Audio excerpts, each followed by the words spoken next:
Well, hello and welcome to the Exponential Australia Church Leaders Podcast. We are so delighted that you are joining us here today.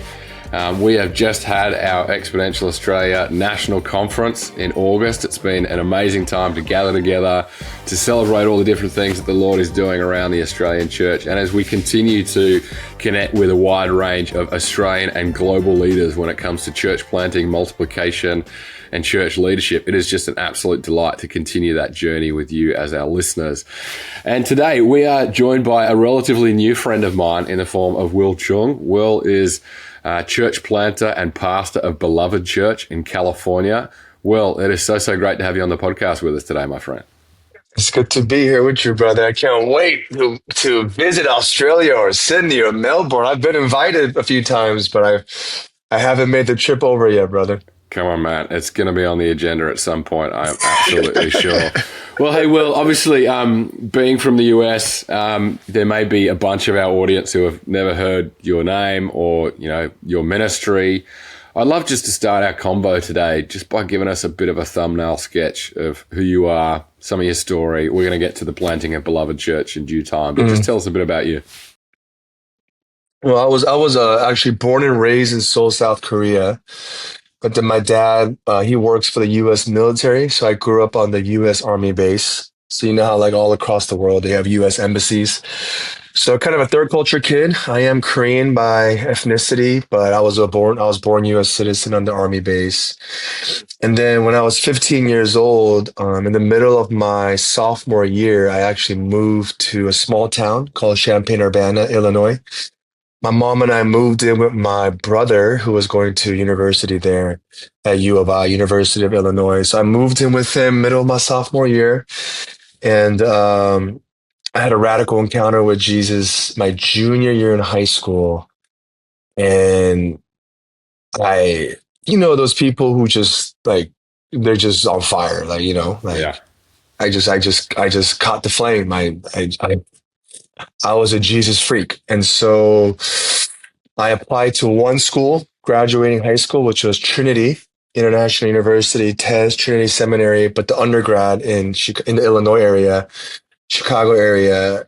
And then I became a youth pastor when I was 18, Wow. my freshman year going into sophomore year. And so it was one of those, I had just been a Christian for 2 years, and then I had become, in essence, a full-time youth pastor, getting a Bible degree in undergrad. And I've pretty much been in full-time ministry since I was 18 in the local church context as well as missionary context. And so that's a long story packed into, I don't know, 2 minutes or 1 minute maybe. And so, yeah, man, I'm 35 now, so I've just been at it. So good. And mate, tell us about your family, wife, kids. Yeah, I'm married to my wife. We just celebrated a 10-year anniversary. Awesome. This past April. 3 kids, Karis, Kairos, and Zoe. Church planted 3 years ago. Life is very full, man. 3 kids and church plant. Yes. My church plant is about the same age as my third child. So Wow. Mate, that's actually almost exactly the same story for me. We planted in the same year that we had our third child. There's some, and it's actually quite profound, the amount of church planters that I connect with where that's part of their story. Almost they're giving birth spiritually and biologically at the same time, mate. Well, my third child was a surprise from the Lord. We thought we were done with 2, but my wife actually, as like a ceremony, because she always likes to donate her clothes, but she got all her maternity clothes and she put it in a trash bag and threw it away, saying, "I'm done." And then like 2 weeks later, we were pregnant. Wow, man. That's crazy. Well, Yeah, I want to get to some more of that story, like particularly around how you felt called to plant. Obviously, you had some rich ministry experiences, and you had your, rapid conversion story in youth ministry as a youth pastor, young adult ministry. I'd love to hear some of that story for you guys, particularly around, I guess, from calling to launch a Beloved Church. Where did your heart for that church come from? Tell us some of the precursor to where you guys are now. How many years are you into Beloved Church, Will? 3.5. Will be 4 years this October. Amazing. So, I mean, having become a youth pastor at such a young age, ill-equipped, Mm. unequipped, just called, I was doing a lot of like Google searches of like, I just remember I used to Google search like 5 books every youth pastor should read, 10 books every pastor should read. And I didn't grow up in church. So my dad was like a nominal Christian. My mom was a Buddhist. So we didn't really grow up in Christian culture. I've identified myself as a Christian, but I never been to a youth night, revival, retreat. I mean, I pretty much stopped going to church in like fifth grade all the way until I moved to the States. So I'm not really familiar with like church as a culture, if that makes Mm. sense. Mm. And so with that being said, I used to Google books to read as a brand new youth pastor. And when I was 20 or 21, I don't remember my exact age, but I was an undergrad, so I must have been 20 or 21. But I was in New York. I remember I was in New York because one of the books that popped out on my Google search was called Church Planting by a guy named Darren Patrick. I didn't know who he was. I didn't even know that a category of church planting existed at that time. I never even stopped to think people started churches, right? Because this is Mm. such a new world for me. And I remember I was at a conference. I was a guest speaker at a youth conference on my flight there. And during my free times, I was reading that book. And I just remember when I was reading that book, just something inside of me, the way I like to say it is like every part of my inner being bore witness Wow. that one day I'll be doing that.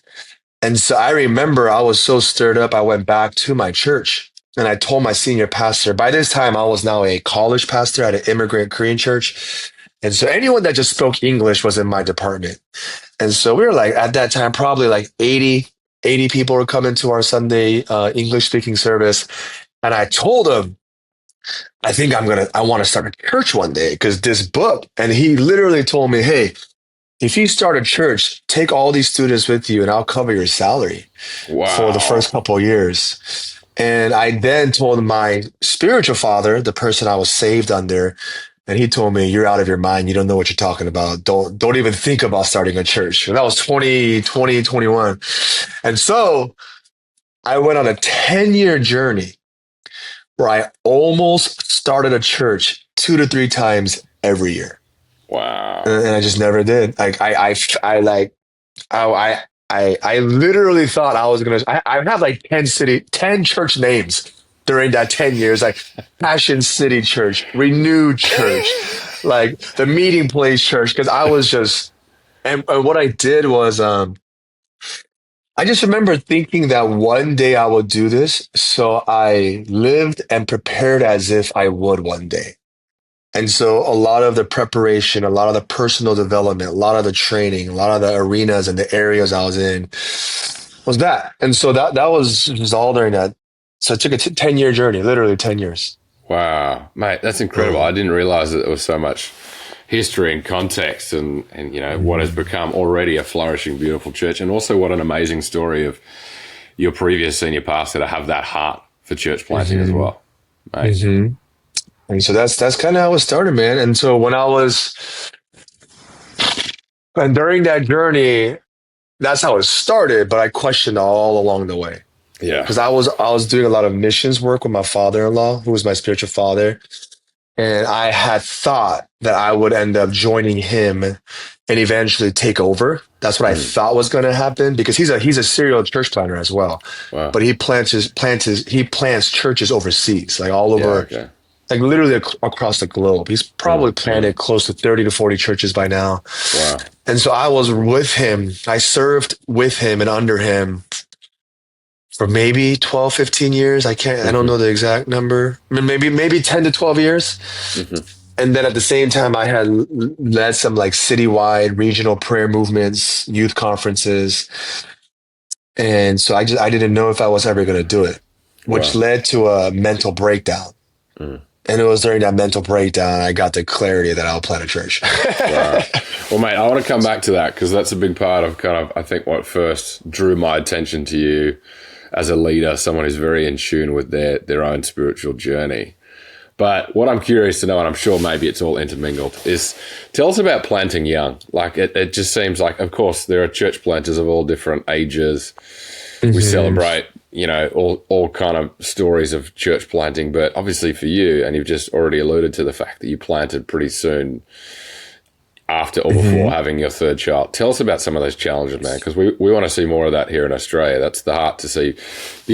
And of course, we would never say that anyone should plant a church. Anyone could, and yet obviously there's this excitement around when the Lord begins to call younger leaders to step into things and pioneer new things, and I'm sure that's our mutual heart. But like, tell us about, Hmm. particularly for you guys, how that played out. Some of the great things, and I'm sure some of the challenges along the way. Will. Yeah, I mean, planting young. Well, some of the challenge. I mean, every church planter has a unique story because I feel like you plant churches because you're called to it. I tell Mm, people the primary reason you plant a church is obedience. It's not even vision. It's not even I yes. want to reach a city. It's like you just have to obey the Lord. It's like a Yeah.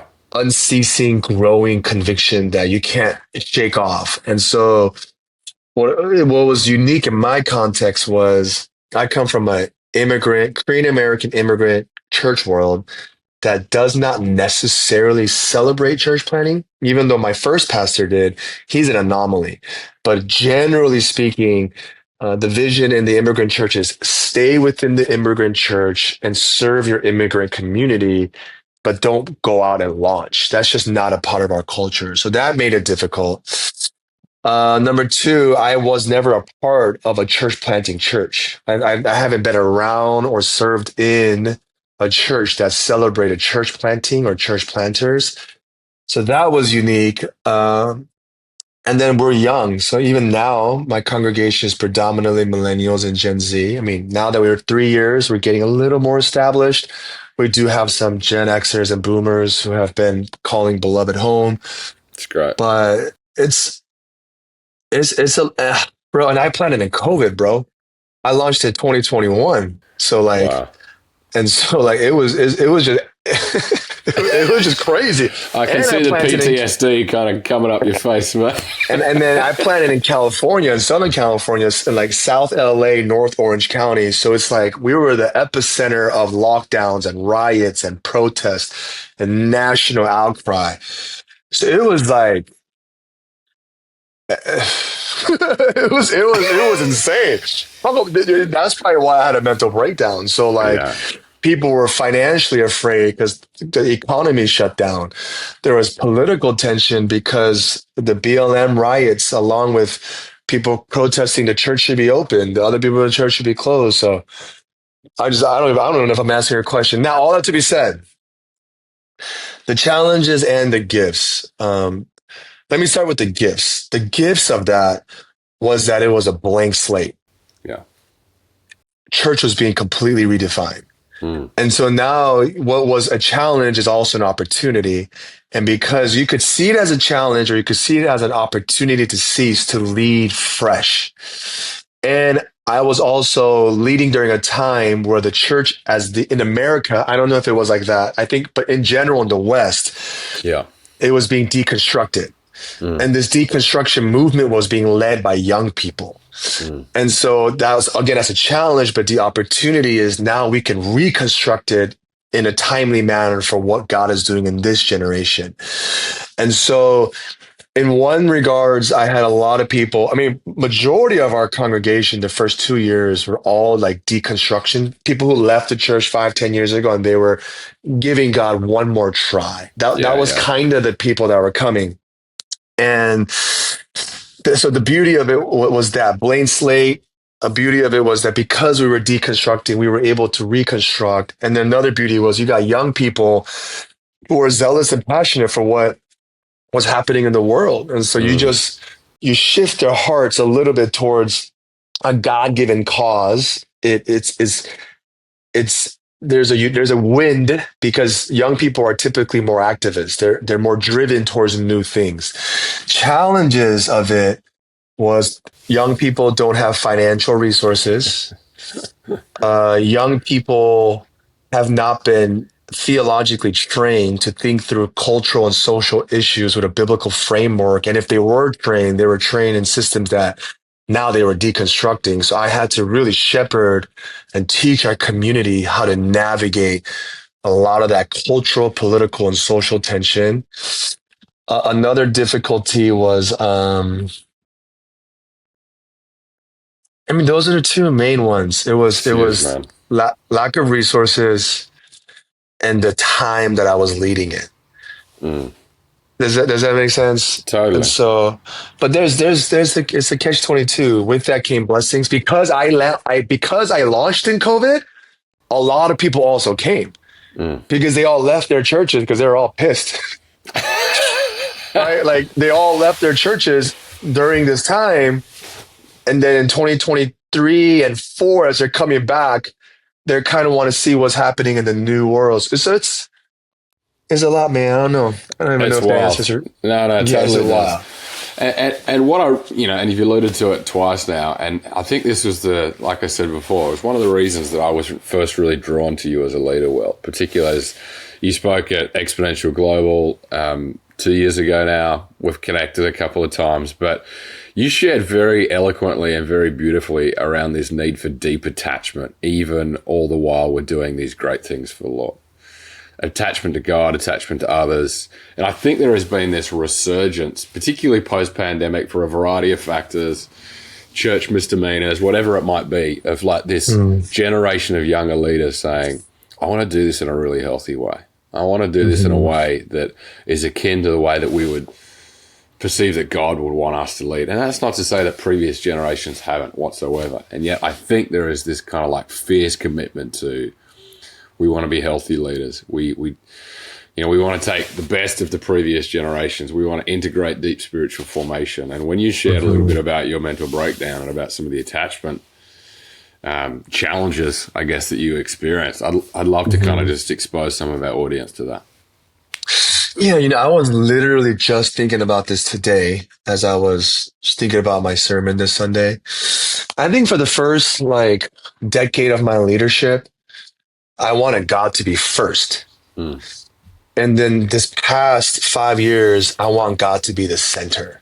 And it's different because when God is first, there is a category of what is of God and what is not of God. And so if God is first, prayer is first, scripture is first, fasting is first, serving is first, church is first. Because there's a category of what is his and what is not, at least in my mind at that time.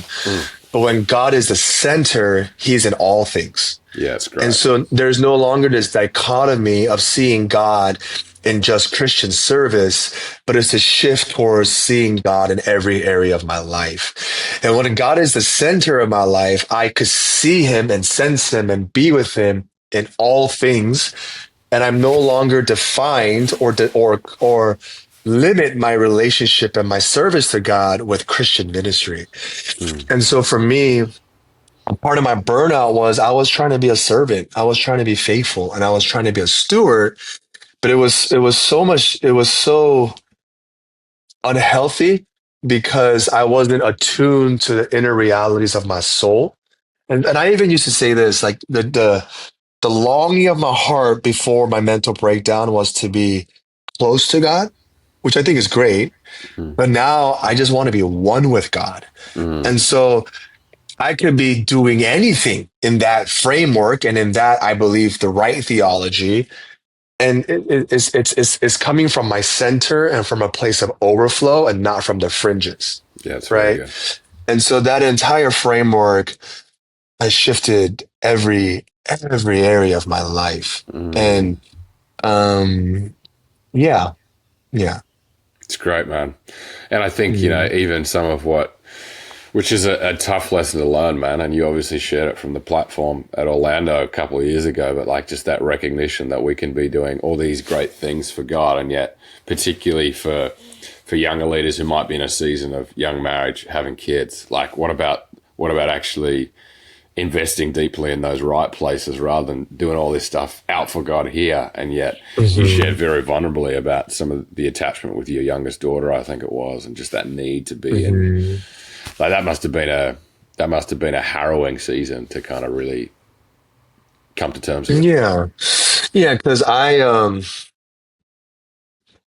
I just had no sense of boundaries when it came to serving God. Mm, mm, Because I just thought that's what you're supposed to do. And that yeah, was the only thing that was modeled for me. I don't know if that's necessarily true, but that was what I perceived was the correct model. Suffer yeah, for Christ, serve Christ, die for Christ, pick up your cross and die, which are all true statements, but not at the expense of your soul, yeah. Amen. right? And so that was a big, and I lead from there and I live from there, which I think was the unique gift to our church. Yeah, Yeah. So, it's beautiful, yeah. man. Well, I want to hit you with just like one final question, I think, because I think we've covered a variety of different areas. But the thing that I'm particularly keen to tap in on is you've, we recently connected more deeply, but one of the things that you've been very good at in your leadership journey, I think, from a distance, has been like creating healthy relationships in ministry, safe spaces where like Mhm. you've got a number of deep friends in ministry that you journey very closely with. And I Mhm. think one of the fallacies that can creep into any sort of ministry, but particularly church planting, particularly if you're a younger leader, potentially trying to make a name for yourself or kind of Mhm.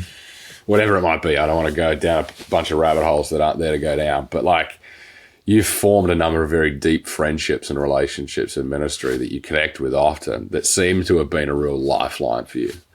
I Mhm. wonder if you could just kind of shed some light on how that's come about, even like how much that's meant to you, how much that's kept you in the game, Mm. confession, all those things that, I'm sure if you were to ask older leaders what they wish they had, or even like to backtrack maybe some errors that they'd made in their ways, you've really sought to kind of bring some people around you, which I think is really quite impressive. Yeah. So, I'm trying to see how I can articulate this. When you expand your inner resources, it gives you the capacity to be more generous with your life, right? So not just financial resources. I'm talking about inner resources of people caring for you and having covering over you and having friends around you that pour into you. Mm, That gives you the capacity to be even more generous towards others with your inner stream of life, right? I don't even know what I mm. just said, but I'm just trying to articulate. That's I'm good. just trying to Preach. articulate what Preach. I'm feeling. And so for me, I've realized there are certain occupations, not just ministry, that really exhaust people. Right. If you work at the emergency hospital, if you're a nurse on the ICU unit, if you're a therapist working with trauma victims, if you're a president of a university, there are just certain occupations that exhaust you of your resources. And I think pastoring is probably top three, five, if not top, it's just my personal opinion. Yeah. And so with that, everyone is taking from you. Your job description is to be an activist, a politician, a therapist, a communicator, a theologian, a CEO, a CFO. I mean, it's insane, right? A Yeah. podcaster. I mean, it's crazy. And so everyone's taking. And the question is, where are there spaces where you are vulnerable and safe enough to be yourself and where there's people that can pour into you? And so, Yes. couple spaces. First is my first line of action outside my wife and my church is I have two friends. Two friends. We meet once a month and we meet once a year we meet in person. It's like 3 nights and 4 days. But once a month we jump on a Zoom call and we just pour out every sin in our lives. Mm, And mm. it's a vow we've made to each other, like covenant brothers, like, hey, I said this to my wife since the last time we met. I watched this with my eyes the last time. I had this in my mind the last time we talked. I spent this. I mean, it's just, we are like, and there's no judgment. And we have a rule. We don't try to fix each other. We don't try to give each other resources and read this book. We just listen. And It's we good, just like, man. all right. And we're like, bro, we're with you, man. And all three of us do this. And we've been doing this for since I was in seminary. So what is this? Almost 13 years with these two Wow. guys. There were a few other guys that were part of that before. So and every time I meet with these brothers, it's just like I leave feeling seen and loved fully by Yes. human beings, not just by Yes. God. Yeah, yeah, yeah. And so I have that. And then this past year, for our 10-year anniversary gift, my wife was like, I want us to go to a space. So, we do therapy. Therapy to me is just, or spiritual direction, that's just tire alignment. You should just be Mm. doing that if you're a leader. That's just my personal opinion. Yes. But she was, I want to do something else. So my wife and I, we went on a 5-day marriage retreat. Wow. 5 days, you got to turn in your cell phone, you got to turn in your electronics. And the schedule was so intense. 9 to 10 was 1 hour of trauma therapy. 10 to 5 p.m. was therapy. Me and my wife and my guide, literally from 10 a.m. to 5 p.m. straight with an hour and a half lunch break, 5 days, just being poured in. We're pouring out and our guide is pouring into. Wow. And so I feel like a lot of church planters and pastors don't know there are resources out Mm. there Mm. that have experts who know how to help you tend to your soul. And Yes. then when I first planted my church, I did a 9-month retreat with an organization called Wellspring. But the program is called Soul Care. It's a 9-month retreat that helps pastors care for and tend to their souls. Mm. And so I think leaders should be actively looking for spaces, not to be trained, It's good, mate. but to be cared for. Yeah.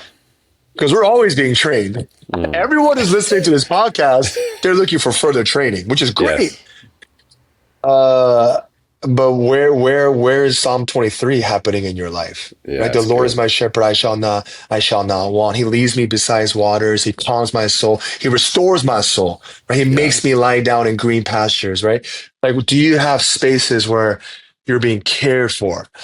Um, and so every July I take a month off. Wow. I'm being cared for. So I think there's a difference between being trained and being cared for. And so I Mm. think having a balance, right? It's all the above. Like I Yes. work hard, I'm serving, pouring on our lives, but I have these spaces. And then, yeah, I mean, I could go on and on. It's Yeah. great, man.